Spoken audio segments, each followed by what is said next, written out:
Assalamualaikum warahmatullahi wabarakatuh dan selamat pagi. Saya Dwi Arisa Putri, dosen pada program studi Agribisnis Fakultas Pertanian dan Kehutanan Universitas Sulawesi Barat. Fokus keilmuan saya adalah mengajar mata kuliah dasar-dasar agribisnis. Sebagai seorang dosen, salah satu tridharma yang saya lakukan di bidang pengajaran yaitu mengampu mata kuliah dasar-dasar agribisnis.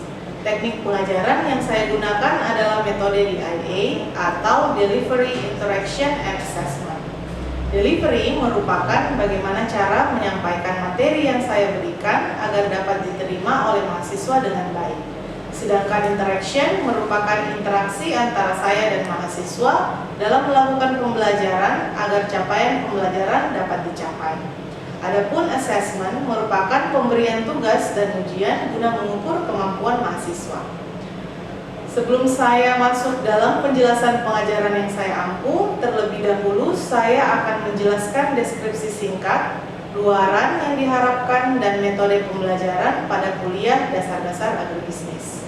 Mata kuliah yang saya bawakan adalah mata kuliah dasar-dasar agribisnis, merupakan mata kuliah wajib dengan bobot 3 SKS.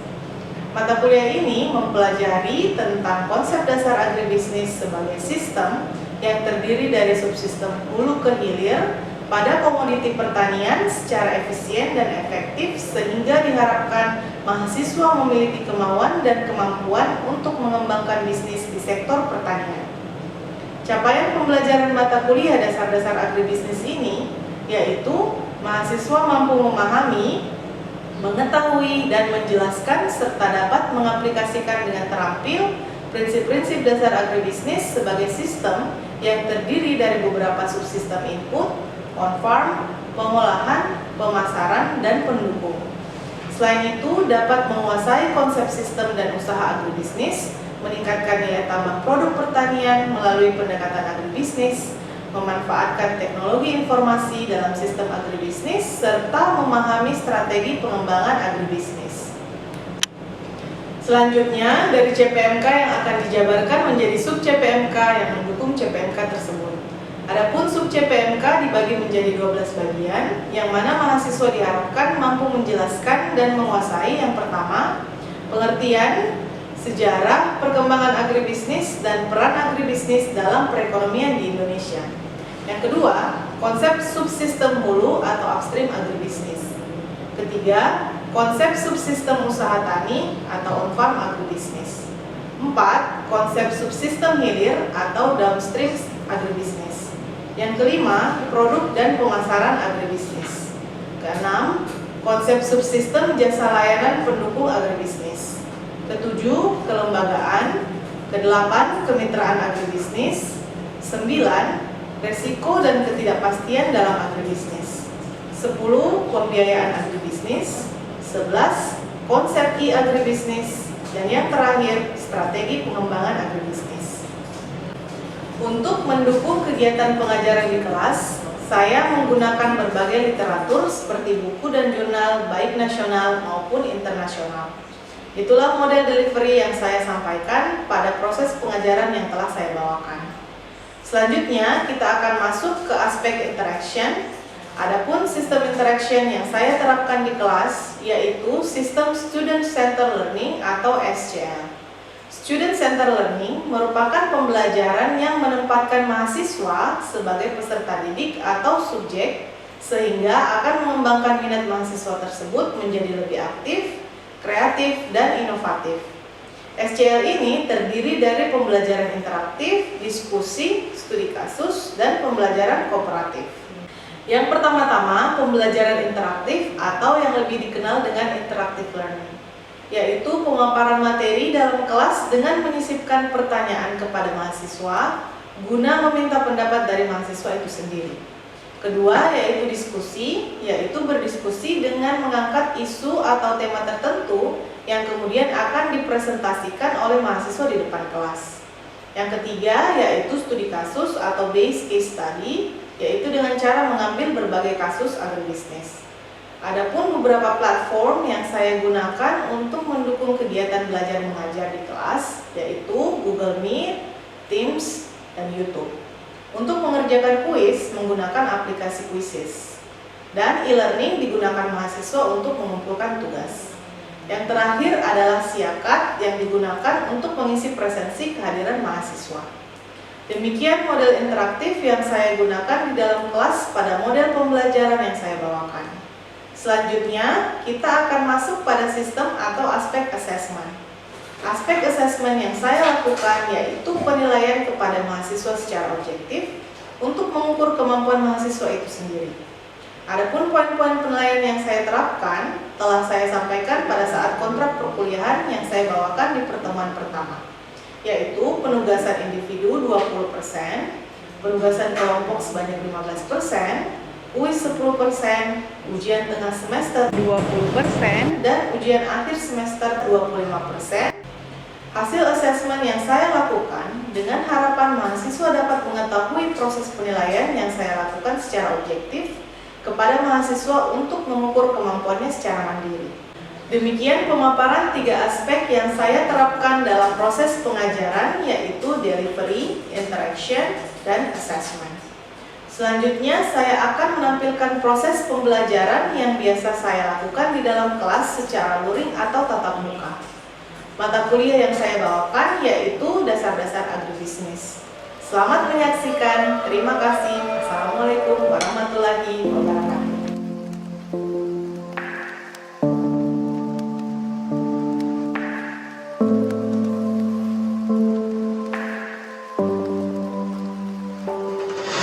Assalamualaikum warahmatullahi wabarakatuh. Dan selamat pagi. Oke, sebelum mulai perkuliahan, kalian boleh membuka presensi ya untuk mengisi perkuliahan pada hari ini.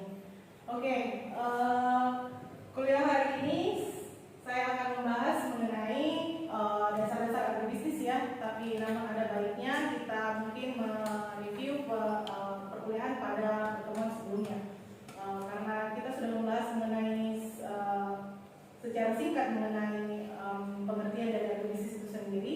Mungkin ada dari satu orang mahasiswa yang bisa menjelaskan kembali mengenai definisi tersebut. Oke, silakan. Jadi agribisnis terbagi menjadi 2 kata, yaitu agri dan bisnis. Agri artinya pertanian dan bisnis artinya usaha. Jadi agribisnis adalah usaha yang bergerak dalam pertanian, terutama dalam penyedia pangan. Oke, terima kasih. Mungkin ada penjelasan lain mengenai agribisnis itu sendiri. Jadi tidak hanya berkaitan dengan apa itu pertanian dan apa itu bisnis ya. Mungkin ada pendapat lain. Oke, tadi berdasarkan definisi yang sudah dijelaskan oleh temannya, mungkin pengertian agribisnis itu masih sangat sempit ya. Karena kalian memahami hanya dari dua kata ini ya, dari agri yaitu pertanian, dari agriculture dan juga bisnis itu sendiri. Oke, mungkin sebelum saya menjelaskan lebih jauh lagi mengenai apa itu agribisnis, mungkin bisa diperhatikan gambar di atas ya. Mungkin ada satu orang yang punya pendapat setelah melihat gambar ini, apa yang kalian pikirkan? Mungkin seperti tadi ya temannya, apa itu pertanian, apa itu bisnis. Jadi kalau kalian melihat gambar ini, apa yang ada di pikirannya? Menurut kalian apa? Saya Ya, silakan. saya lihat dari gambar di atas bahwa saya lihat ada uang beserta dengan tanaman atau bisa dikatakan padi. Ya, ini adalah tanaman ya, ataupun mungkin komoditi yang sudah diusahakan ya. Dari segenap prosesnya itu akan menghasilkan sesuatu yang diharapkan, yang tentunya ya diharapkan yaitu keuntungan ya. Kalau kita berbicara bisnis tentunya pasti profit oriented ya. Oke.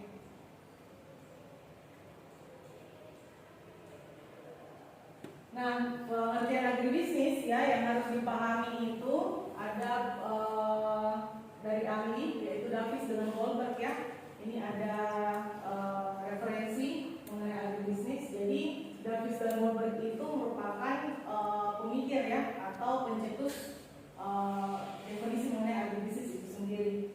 Jadi ini memang cukup lumayan sudah lama ya, sekitar tahun 1997, dan ada Robert 77 dan Brody dan Erickson 1987. Namun pengertian-pengertian ini ya yang masih dipakai sampai saat ini, yaitu masih relevan ya, yang masih bisa kita pahami mengenai apa itu agribisnis. Jadi semua ya dari Davis, Roy dengan Doni itu semua berkaitan dengan bagaimana sebenarnya proses dari pertanian itu ya, dari budidaya ya, dari apakah berkaitan dengan manufaktur, distribusi ya, bagaimana supply-nya, bagaimana inputnya dan lain-lain.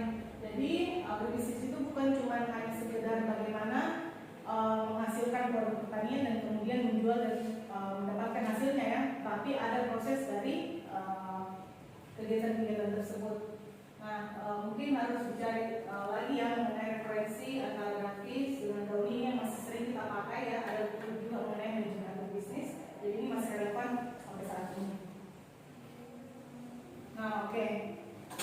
Sebagai mahasiswa agribisnis harus memahami apa itu agribisnis itu sendiri ya. Jadi jangan ditanya apa itu agribisnis ya, bisnis pertanian. Jadi bukan seperti itu penjelasan yang tepat ya. Jadi agribisnis itu mencakup mengenai input subsistem ya. Jadi dari subsistem hulu. Jadi hulu itu di awal ya, sampai dia ke hilir ya. Nah, apa yang ada di hulu yaitu subsistem input yang di dalamnya ya ada mengenai input pertanian, mengenai pembibitan ya, mengenai pestisida dan lain-lain, mesin dan lain-lain ya. Nah, untuk produksi, nah di sini nanti akan diolah ya, apakah pertanian itu secara umum ya, jadi masih termasuk dengan peternakan ya, perikanan juga ya, karena ada juga perikanan, agribisnis perikanan ya, agribisnis peternakan. Jadi secara umum sebenarnya pertanian itu luas ya. Nah, di sini lalu ada untuk subsistem industri ya, ataupun sampai ke hilir yaitu ada industri untuk processing ya, dan juga untuk misalnya ya ada mengenai rokok ya, sigaret industri. Dan yang setelah ini yang paling tidak kalah pentingnya ya adalah subsistem pemasaran ya, atau hilir. Jadi bukan hanya kalau kita berbicara berbisnis yang dipelajari melulu melalui mengenai marketing ya, bukan cuma itu, tetapi kita harus mengerti dari sini ya sampai ke hilir. Jadi dari hulu ke hilir semuanya harus seimbang. Bagaimana permintaan ya, kalau kita belajar ekonomi kan kita harus tahu bagaimana menyeimbangkan antara supply dan demand ya, permintaan dan penawaran. Jadi kalau untuk marketing ya, berapapun yang diproduksi ya dari subsistem yang ada, proses dari subsistem ini, kalau tidak sesuai dengan yang diharapkan konsumen yang dibutuhkan, itu pasti akan ada tumpang tindih ya. Makanya semua harus bisa berkolaborasi ya. Di sini ada distribusi, ada promosi, informasi ya, perdagangan ya, dan struktur pasar. Nah, ada juga subsistem untuk pendukung ya, mungkin dari ya kreditan ya, perbankan, karena banyak dari petani kita tentunya tidak mempunyai modal yang cukup untuk memenuhi kebutuhan untuk usaha taninya. Jadi harus tunjang dengan beberapa supporting ya untuk subsistem ini. Juga ada untuk penyuluhan ya, dan juga kebijakan pemerintah ya yang bisa menunjangnya seperti itu. Jadi kebijakannya seperti apa ya, itu akan sangat menunjang bagaimana sebenarnya untuk usaha tani yang bulannya sendiri ya. Jadi harus dipahami, jadi agribisnis itu adalah kumpulan dari subsistem yang membentuk sistem. Jadi kalau ditanya apa itu agribisnis, ya agribisnis adalah sistem yang terdiri dari beberapa subsistem. Oke, di abad 21 ya, agribisnis itu karakternya ya harus dipahami ya, pasti dia besar ya, dia lebih besar, dia beragam, dia kompleks, harus strategis ya, harus berkaitan juga dengan kebijakan atau politik dan dapat dilakukan dengan skala yang lebih besar ya. Jadi kalau misalnya berbisnis saat ini ya, mungkin bisa dilihat bagaimana perkembangan agribisnis Indonesia ya, keadaan agribisnis itu ya sebaiknya memang segala misalnya produk-produk pertanian yang dihasilkan itu tidak hanya berorientasi pada skala-skala yang kecil, tapi juga harus meluas ya. Nah, mungkin kalau untuk seperti ini ya, sama tadi bagaimana subsistem itu ya. Jadi subsistem yang dimulai dari produsen ya. Produsen punya bahan baku ya, bahan mentah yaitu yang diolah ya, komoditi-komoditi tersebut.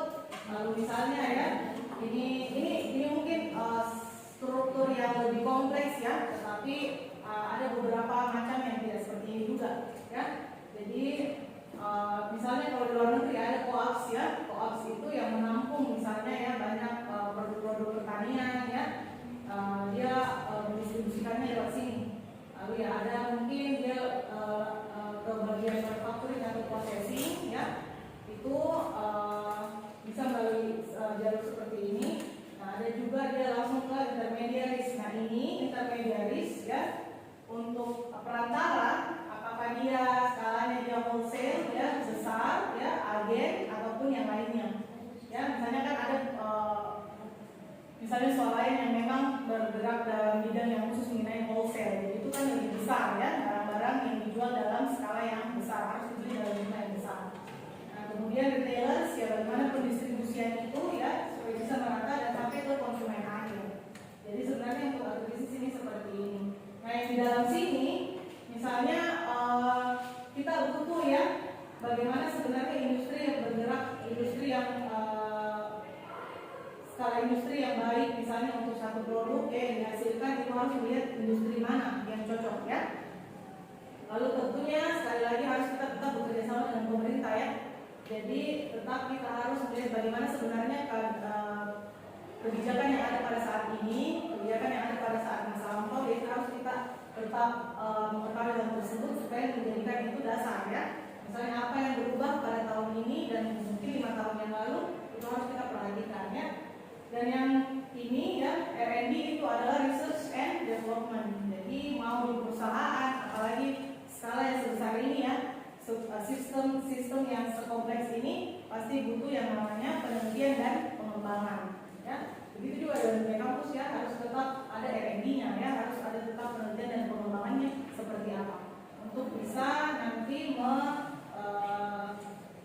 memenuhi, ya, target untuk bagaimana mengelola suatu sistem agribisnis yang baik.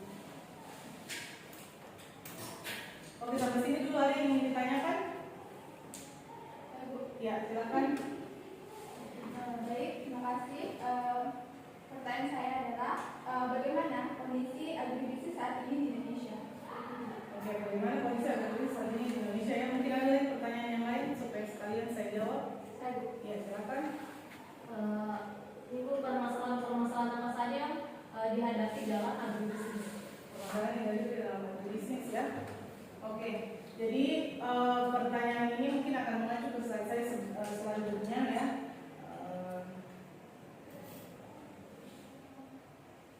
Nah, jadi kalau kita melihat, ya, bagaimana perkembangan, ya, revolusi industri tahun 78, 1784, ya, bagaimana revolusi industri 2.0, ya, bagaimana revolusi industri 3 dan 4.0.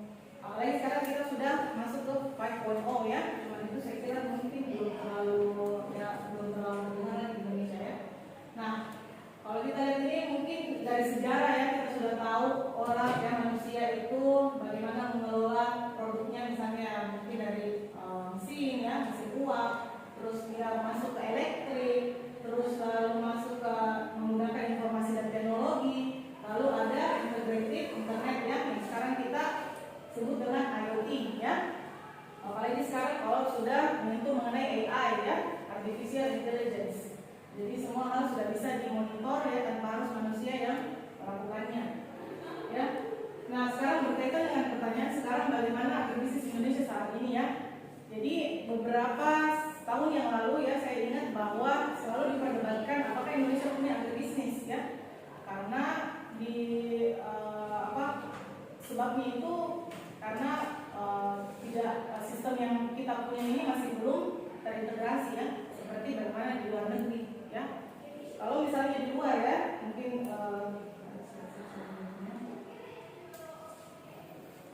nah ini mungkin ada satu case study, ya, yang mana yang pernah saya kunjungi. Ini mungkin bisa dilihat bagaimana agribisnis yang ada di luar negeri, ya, khususnya di Jepang. Di Jepang itu ada namanya Michinoheki. Di situ ada semacam kalau di Indonesia itu apa, ya, rest area, ya, rest area. Nah, jadi ada rest area di Jepang itu punya 1145, ya. Kenapa ini saya jadikan contoh? Karena agribisnis di Jepang itu kita tidak berbicara lagi bagaimana itu supply chain, bagaimana rantai pasok, ya, bagaimana mengefisiensikan sistem agribisnis yang memang betul-betul bisa memenuhi kebutuhan konsumen sudah tidak itu lagi. Ya, makanya ini menjadi saya kira salah satu contoh yang pas untuk bisa dijelaskan, ya. Ada beberapa rest area, ya, rest area yang ada di sana itu setiap prefektur punya pas seperti itu. Nah, apa kelebihannya? Kelebihannya yaitu setiap rest area menjual hasil-hasil atau produk dari lokal itu sendiri, dari tempat itu sendiri. Nah, itu memang aturan dari sana, ya. Mengapa seperti itu? Ya karena diharapkan setiap daerah itu bisa menjual, ya, bisa memasarkan hasil dari olahannya sendiri, produk aslinya, ya, produk lokal. Jadi mendukung pangan lokal, ya, sehingga bisa diketahui, ya, bisa dikonsumsi oleh bukan hanya dari masyarakat lokal itu sendiri, tetapi juga dari misalnya turis, ya, karena turis kan banyak juga di museum ini, seperti itu. Nah, apa yang dijual produk lokal, bukan cuma produk lokal juga, ya, banyak produk yang lain, tapi difokuskan untuk produk lokal, dan itu pastinya dikemas dengan rapi, ya, dan menarik. Jadi kita kalau depan kita tidak ragu mengenai packaging-nya yang sangat menonjol dari tersebut. Nah, apa jalurnya? Yaitu harus menampilkan bahan yang fresh, ya, dan juga bisa memberikan kenyamanan kepada pengunjung, ada informasinya, dan juga berbasis komunitas. Jadi komunitas karena di sana produk yang ditampilkan itu berdasarkan, ya, dari kelompok-kelompok tani, ya. Jadi ini adalah tiga hal pokok, ya, yang harus dipenuhi dari setiap rest area. Nah, jadi ini salah satu tempatnya, ya, di mana itu terintegrasi di dalam. Makanya saya bilang bahwa petani bekerja, begitu juga dengan yang memasarkan, begitu juga dengan konsumennya. Nah, dan ini ada penelitian mengenai bagaimana sistem informasi, ya. Jadi, kalau kita bicara agribisnis bukan cuma bagaimana mendapatkan keuntungan, tapi bagaimana bisa untuk memasarkan produk, ya, mendistribusikan produk dengan efisien, dan juga bagaimana bisa informasi, ya, sharing informasi yang adil, ya, antara hulu ke hilir, dan juga untuk finansial. Oke, saya kira untuk terakhir, ya, saya tutup dengan bagaimana implikasi untuk pembangunan ekonomi, ya. Jadi yang pertama, bagaimana sebenarnya peran agribisnis, ya, sektor agribisnis itu bisa mempengaruhi, ya, ekonomi nasional, ya, yang mempunyai implikasi yang penting untuk bagaimana perkembangan ekonomi di masa yang akan datang, ya. Ini ada salahnya tahun 1997, ya, di dalam bukunya. Dan yang kedua, bagaimana berbisnis dapat membuat sektor pertanian itu menjadi lebih penting lagi, ya. Saya kira ya masih penting, ya, saat ini, tapi bagaimana menjadikan itu lebih penting lagi dengan beberapa alasan. Yang di dalam yang pertama, ya, bagaimana kontribusi untuk bentuk dari GDP, ya, untuk gross domestic product, bagaimana untuk bisa menyerap tenaga kerja yang lebih banyak, ya. Lalu bagaimana tentunya kalau kita bicara agribisnis, ini yang paling penting, ya, meningkatkan nilai tambah, ya, dari suatu produk, ya, nilai tambah dari suatu produk, bagaimana untuk meningkatkan pertukaran mata uang, ya, dan juga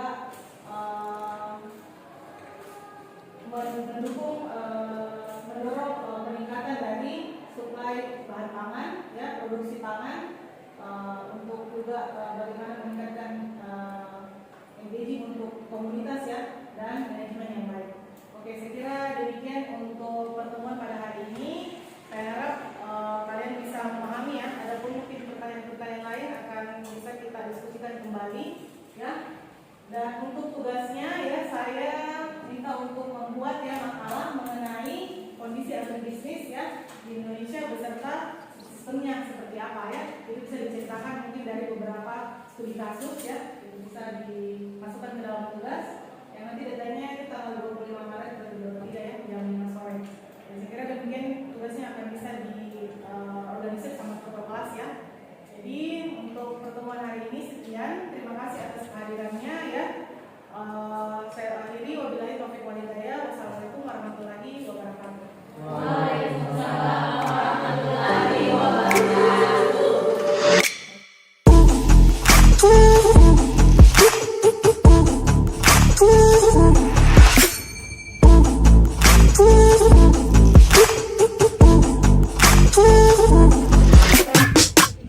Thank you.